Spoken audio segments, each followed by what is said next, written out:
Assalamualaikum warahmatullahi wabarakatuh. Salam dan bahagia. Kami dari kelompok 4B ingin mempresentasikan hasil diskusi kami tentang masalah jangka panjang dan jangka pendek ekonomi makro. Eh, untuk perkenalan dulu, saya Lutfani Kartikasari dengan NIM 2021 01 20 41. Yang selanjutnya ada teman saya.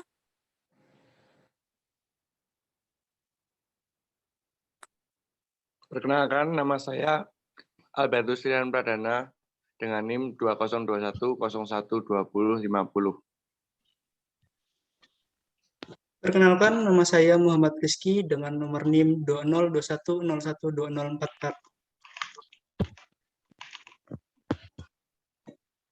Perkenalkan, nama saya Renaldi Martin dengan NIM 202101 20 40.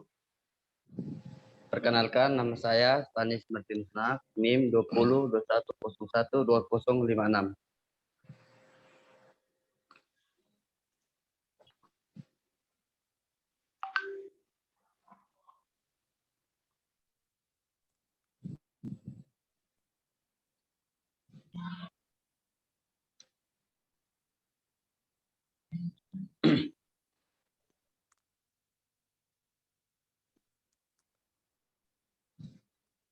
Untuk materinya, yang pertama yaitu pertumbuhan, akan dibacakan oleh Muhammad Rizky.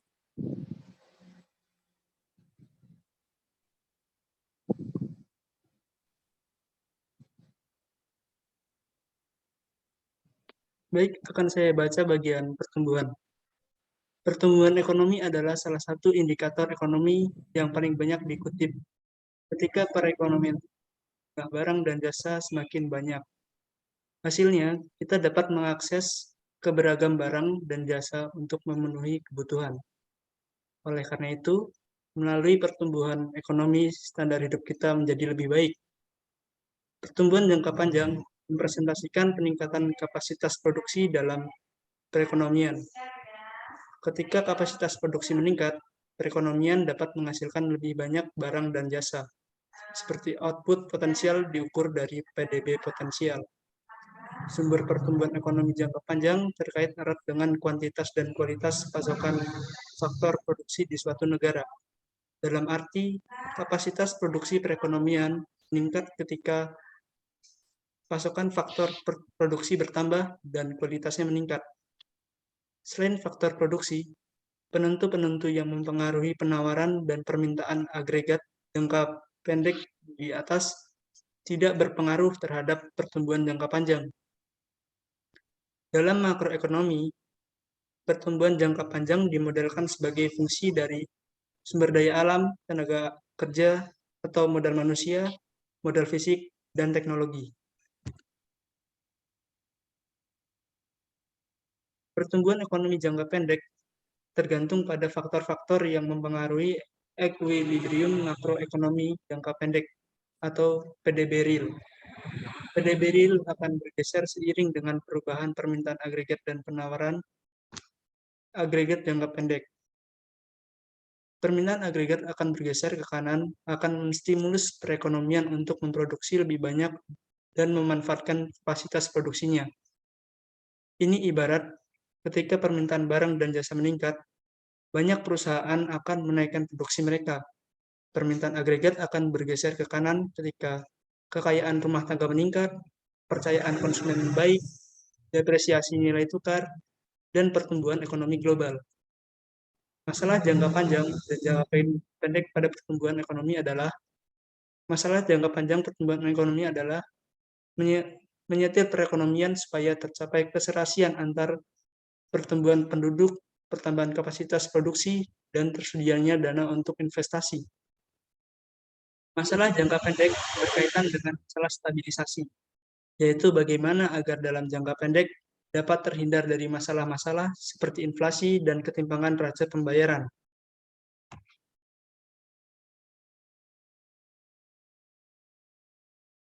Untuk yang kedua, produktivitas akan dibacakan oleh Renaldi Martin.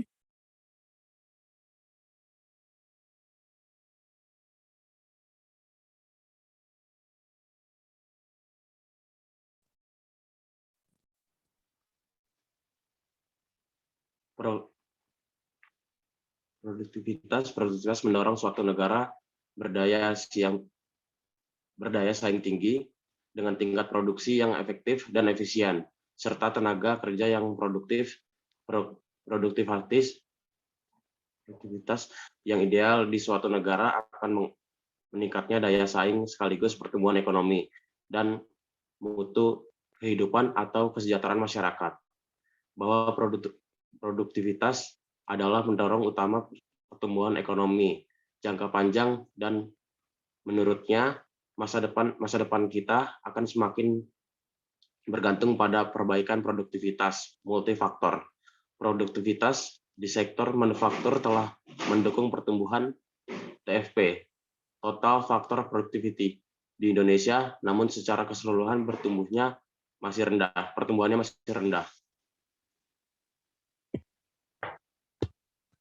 Pemerintah Indonesia telah menetapkan beberapa kebijakan strategis untuk menghidupkan kembali sektor manufaktur di Indonesia, antara lain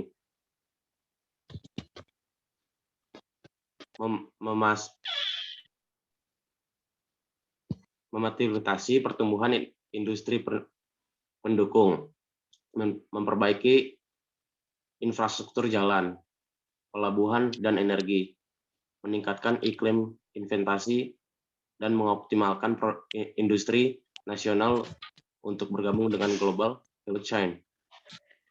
Deregulasi yang berkelanjutan dalam bidang logistik dan distribusi, menjamin ketersediaan faktor produksi dengan harga dan kompetitif, khususnya energi, meningkatkan produktivitas subsektor manufaktur dengan lapangan kerja yang tinggi melalui penyediaan tenaga kerja yang sangat terampil dan meningkatkan pendidikan melalui pendidikan konvensional dan kejuruan sekolah.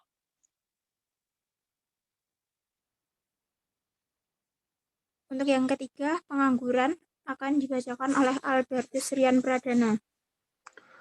Pengangguran atau orang yang menganggur adalah mereka yang tidak mempunyai pekerjaan dan sedang tidak aktif mencari pekerjaan. Kategori orang yang menganggur biasanya adalah mereka yang tidak memiliki pekerjaan pada usia kerja dan masanya kerja. Usia kerja biasanya usia yang tidak dalam masa sekolah tetapi di atas usia anak-anak, relatif di atas 6-18 tahun, yaitu masa pendidikan dari SD hingga tamat SMU. Sedangkan di atas usia 18, namun masih sekolah, dapatlah dikategorikan sebagai penganggur, meski untuk hal ini masih banyak yang memperdebatkannya.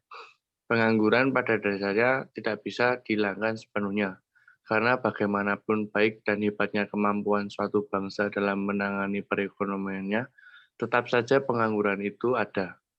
Pengangguran selalu menjadi masalah bukan saja karena pengangguran berarti pemborosan dana, akan tetapi juga memberikan dampak sosial yang tidak baik, misalnya akan semakin meningkatnya tindakan kriminal dan pelanggaran moral. Akan tetapi di sisi lain pengangguran atau menganggur umumnya dilakukan dengan sukarela, baik karena memilih pekerjaan, menganggur pekerjaan yang sesuai, keluar dari pekerjaan lama untuk mencari pekerjaan baru karena alasan jenuh, bosan, atau tidak cocok dengan pekerjaan dan perusahaan, dan berbagai macam alasan lainnya. Jenis-jenis pengangguran berdasarkan penyebabnya. Pengangguran friksional sifatnya sementara, disebabkan oleh kendala waktu, informasi, dan kondisi geografis antara pelamar dengan pembuka lamaran pekerjaan. Ini terjadi karena pelamar kerja tidak mampu memenuhi syarat yang dibutuhkan oleh pembuka lamaran kerja. Pengangguran konjungtural, pengangguran yang disebabkan oleh naik turunnya siklus ekonomi. Pengangguran struktural, pengangguran yang diakibatkan oleh perubahan struktur ekonomi dan corak ekonomi dalam jangka panjang. Pengangguran musiman, keadaan menganggur yang disebabkan oleh fluktuasi ekonomi jangka pendek yang menyebabkan tenaga kerja untuk menganggur. Pengangguran siklikal. Pengangguran yang menganggur akibat imbas naik turun siklus ekonomi sehingga permintaan tenaga kerja lebih rendah daripada penawaran kerja. Pengangguran teknologi. Pengangguran yang disebabkan adanya perubahan tenaga manusia menjadi tenaga mesin. Pengangguran siklus. Pengangguran yang diakibatkan oleh menurunnya kegiatan perekonomian karena terjadi resesi. Akibat pengangguran bagi perekonomian Indonesia meliputi penurunan pendapatan per kapita, penurunan pendapatan pemerintah yang berasal dari pajak, meningkatnya biaya sosial yang harus dikeluarkan pemerintah. Bagi masyarakat meliputi menjadi beban psikologis dan psikis, terus dapat menghilangkan keterampilan karena tidak pernah dipakai untuk bekerja, menimbulkan ketidakstabilan sosial dan politik seperti meningkatnya tindakan kriminalitas. Untuk yang terakhir atau yang keempat, ada inflasi. Akan saya baca. Inflasi adalah proses kenaikan harga-harga umum secara terus-menerus. Sedangkan kebalikan dari inflasi adalah deflasi, yaitu penurunan harga secara terus-menerus. Akibatnya, daya beli masyarakat bertambah besar, sehingga pada tahap awal barang-barang menjadi langka. Akan tetapi, pada tahap berikutnya, jumlah barang akan semakin banyak karena semakin berkurangnya daya beli masyarakat. Jenis-jenis inflasi. Berdasarkan sifatnya, inflasi dibagi menjadi 3 kategori utama, yaitu sebagai berikut. Yang pertama, inflasi merayap atau rendah, shrinking inflation, yaitu inflasi yang besarnya kurang dari 10% per tahun. Yang kedua, inflasi menengah atau galloping inflation, besarnya antara 10 sampai 30% per tahun. Inflasi ini biasanya ditandai oleh naiknya harga-harga secara cepat dan relatif besar. Angka inflasi pada kondisi ini biasanya disebut inflasi 2 digit, misalnya 15%, 20%, 30%, dan sebagainya. Untuk yang ketiga, inflasi berat atau high inflation, yaitu inflasi yang besarnya antara 30 sampai 100% per tahun. Dalam kondisi ini, harga-harga secara umum naik.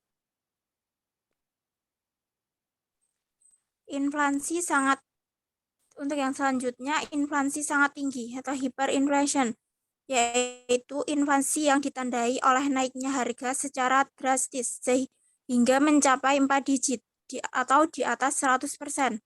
Pada kondisi ini, masyarakat tidak ingin lagi menyimpan uang karena nilainya merosot sangat tajam sehingga lebih baik ditukarkan dengan uang. Berdasarkan penyebabnya, demand pull inflation. Inflasi ini timbul karena adanya permintaan keseluruhan yang tinggal di satu pihak. Di pihak lain, kondisi produksi telah mencapai kesempatan kerja penuh atau full employment. Akibatnya adalah sesuai dengan hukum permintaan. Bila permintaan banyak sementara penawaran tetap, maka harga akan naik. Untuk yang kedua, cost push inflation. Inflasi ini disebabkan turunnya produksi karena naiknya biaya produksi. Naiknya biaya produksi dapat terjadi karena tidak efisiennya perusahaan. Nilai kurs mata uang negara yang bersangkutan jatuh atau menurun. Kenaikan harga bahan baku industri, adanya tuntunan kenaikan upah dari serikat buruh yang kuat, dan sebagainya. Berdasarkan asalnya, inflasi dibagi menjadi 2, yaitu yang pertama, inflasi yang berasal dari dalam negeri atau domestik, yang timbul karena terjadinya defisit dalam pembiayaan dan belanja negara yang terlihat pada anggaran belanja negara. Untuk mengatasinya, biasanya pemerintah mencetak uang baru. Selain itu, harga-harga naik dikarenakan musim paceklik atau gagal panen, bencana alam yang berkepanjangan, dan sebagainya. Untuk yang kedua, inflasi yang berasal dari luar negeri, Karena negara-negara yang menjadi mitra dagang suatu negara mengalami inflasi yang tinggi, dapatlah diketahui bahwa harga-harga dan juga ongkos produksi relatif mahal. Sehingga bila terpaksa negara lain harus mengimpor barang tersebut, maka jualnya di dalam negeri tentu saja bertambah mahal. Untuk yang selanjutnya akan dibacakan oleh Stanis Martinus Naha. Metode pengukuran inflasi. Suatu kenaikan harga dalam inflasi dapat diukur dengan menggunakan indeks harga. Ada beberapa indeks harga yang dapat digunakan untuk mengukur laju inflasi. Noprint 1987 25 antara lain. Consumer Price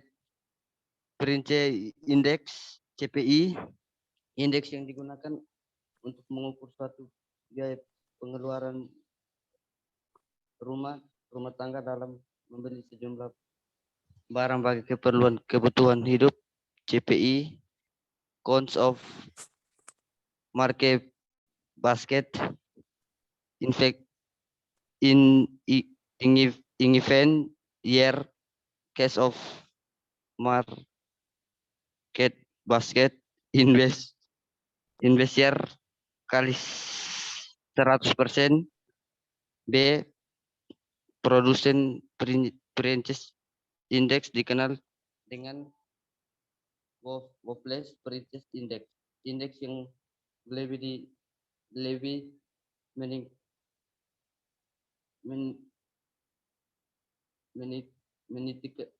menitikan berakatan pada perangan besar seperti harga bahan mentah, war material, bahan baku atau barang setengah jadi. Indeks PPI ini sejalan dengan indeks CPI.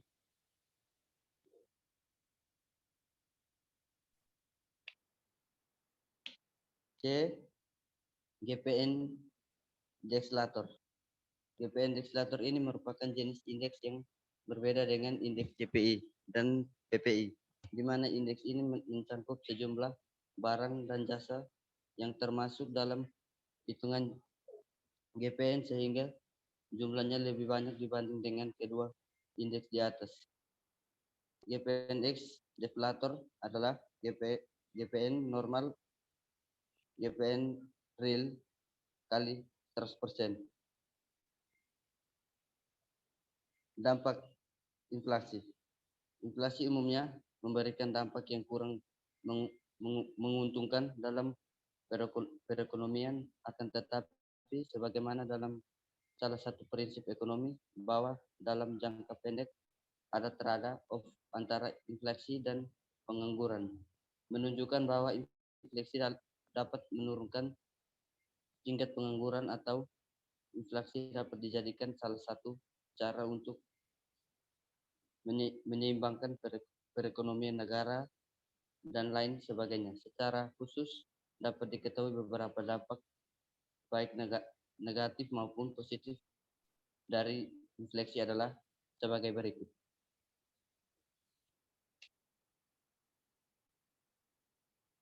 Dampak negatif. 1. Bila harga umum naik terus-menerus, maka masyarakat akan panik sehingga perekonomian tidak berjalan normal. Karena di satu sisi ada masyarakat yang berlebihan uang memborong, sementara yang berkurang uang tidak bisa membeli barang. Akibatnya negara rentan terhadap segala macam kekacauan yang timbulnya. 2.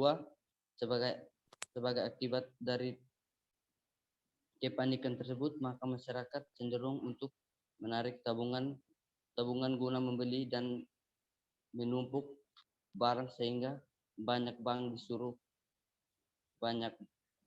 yang disuruh. Akibatnya bank kekurangan dana berdampak pada tutup atau bangkrut. rendahnya dan investasi yang tersedia. Yang ketiga, produsen cenderung memanfaatkan kesempatan kenaikan harga untuk memperbesar keuntungan dengan cara memperbaikan harga di pasaran.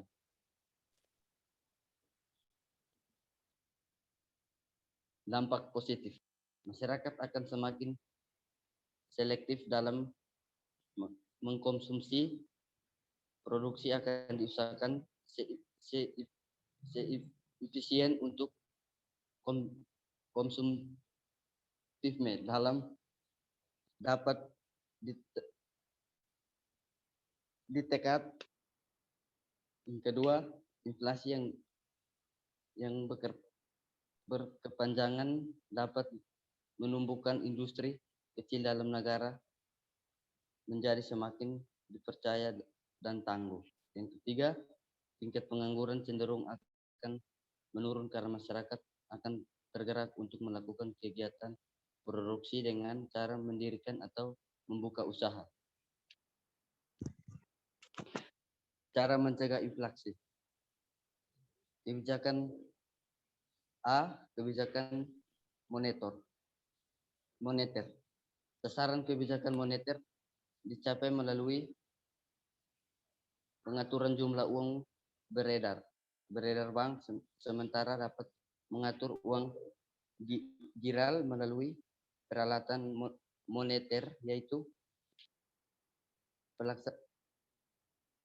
pelaksanaan operasi pasar terbuka, open market operation, di mana pengendalian jumlah uang beredar oleh bank sementara dengan cara menjual atau membeli surat-surat berharga. Untuk meningkatkan sejumlah uang beredar, bank sementara menjual surat-surat harga, sedangkan untuk menurunkan jumlah uang beredar, bank sementara membeli surat-suratnya berharga. Penetapan tingkat diskonto. Discount rate policy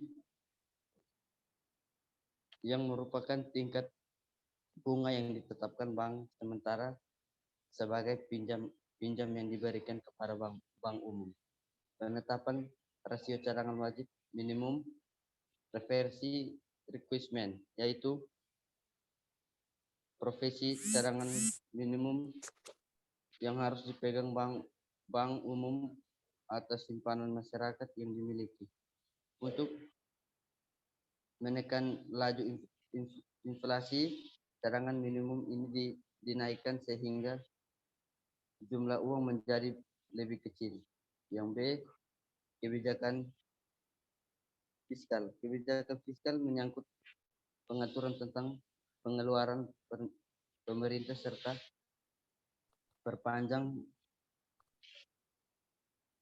perpajakan yang secara langsung dapat mempengaruhi pemerintah total dan demikian akan mempengaruhi warga. Inflasi dapat dicegah melalui penurunan pemerintah total. Kebijakan fiskal yang berupa pengeluaran pemerintah serta dinaikkan pajak akan dapat mempengaruhi pemerintah total sehingga inflasi dapat ditekan. Yang C, kebijakan yang diberikan dengan output. Kenaikan output dapat perkecil laju inflasi. Kenaikan jumlah output ini dapat dicapai misalnya dengan kebijakan penurunan bea masuk sehingga impor cenderung meningkat. Bertambahnya jumlah barang dalam negeri cenderung menurun harga. Yang D, kebijakan penutupan harga dan indexing. Ini dilakukan dengan penentuan harga serta didasarkan pada indeks harga ketentuan untuk gaji ataupun upah. Gaji atau upah secara real tetap, kalau indeks harga naik, gaji atau upah juga dinaikkan.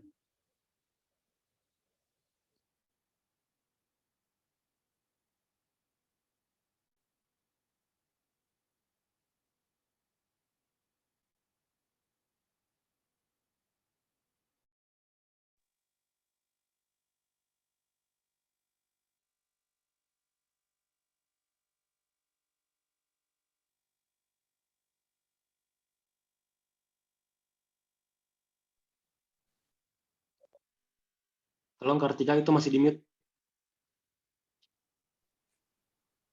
Baiklah, presentasi dari kelompok kami, kelompok 4B, tentang masalah jangka panjang dan jangka pendek, yang isinya ada pertumbuhan, produktivitas, pengangguran, dan inflasi. Baiklah, untuk presentasinya, bila ada salah kata dari kami, mohon maaf. Saya akhiri. Wassalamualaikum warahmatullahi wabarakatuh. Waalaikumsalam warahmatullahi wabarakatuh. Waalaikumsalam. Salam.